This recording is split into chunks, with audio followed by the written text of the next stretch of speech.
Hey there! Today we're going to talk about why it's essential to reconnect with your inner child on a daily basis.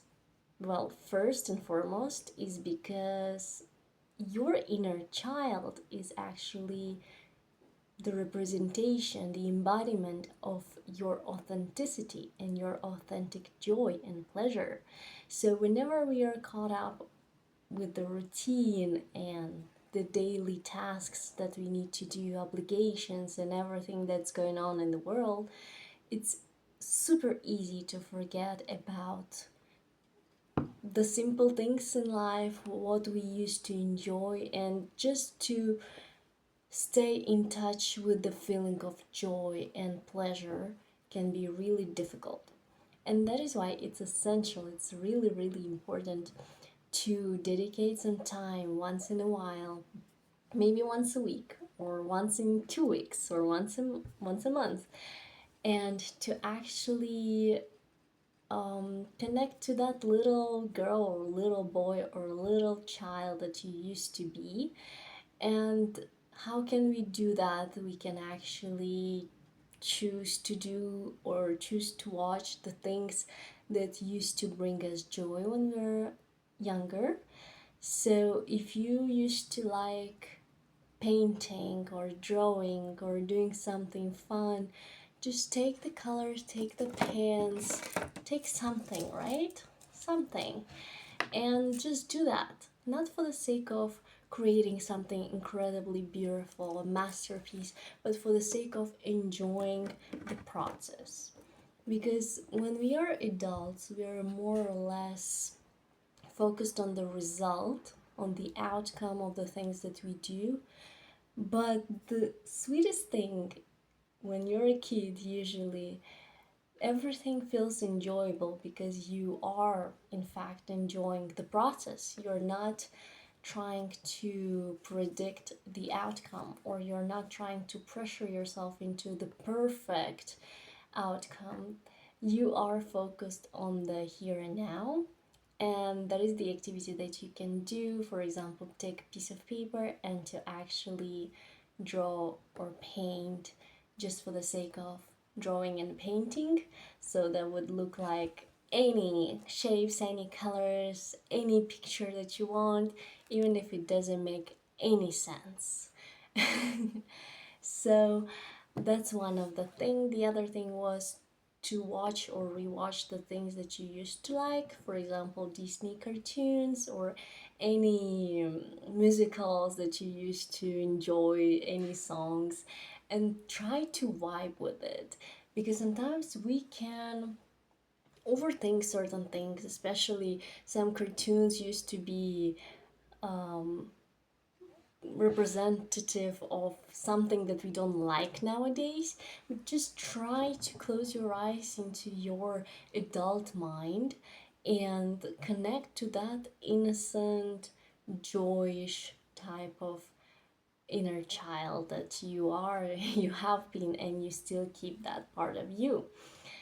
The other thing is to buy yourself the things you have always dreamed about when you were a kid, but you never could do that because you basically didn't have money, you were not in charge of the financial situation, and now you have the power, even if it's not a big thing. It's very important. If you still don't have the finances that you wish you could have, you can still buy something that is not that big, but something that you used to crave when you were a kid, and that was something that you couldn't afford. That is such an amazing activity to do, because it shows also not only that, yeah, finally I can spoil myself, I can treat myself to good things, I can finally get the thing that I've dreamed about, but also it's an act of showing yourself love, that you deserve this thing and you couldn't get it before, but now you can, and it's given by yourself, which is like boosting your self love. And just, I think it's an act of showing yourself that you love yourself and appreciate, and that is one of the important things to do. And that would be it, like some tips how to reconnect to your inner child.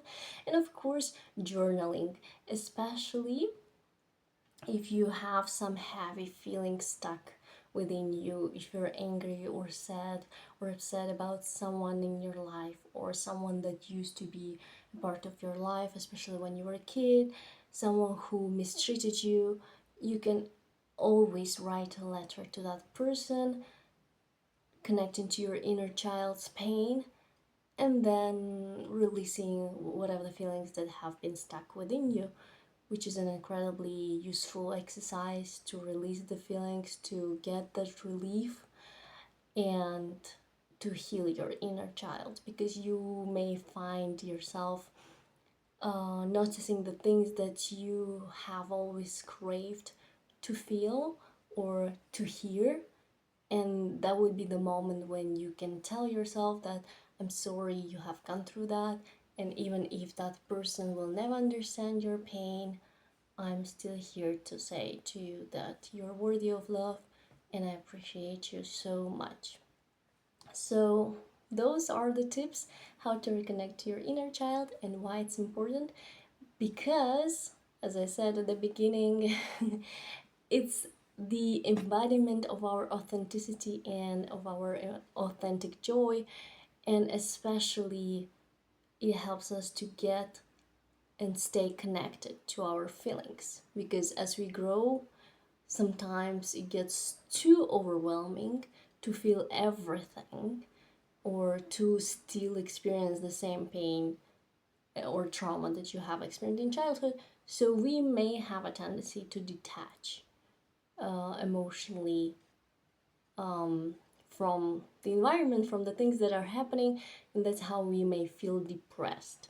And so connecting to our inner child helps us to reconnect to our authentic feelings, and to, even though they're sometimes uncomfortable, it's still healing. It's an amazing experience, and it can help you see your current reality from a different perspective. Maybe you will be willing to do something differently or change something in your daily life. Bring the changes you've been too afraid to bring into your life, right? So, thank you for watching my video and have a good day.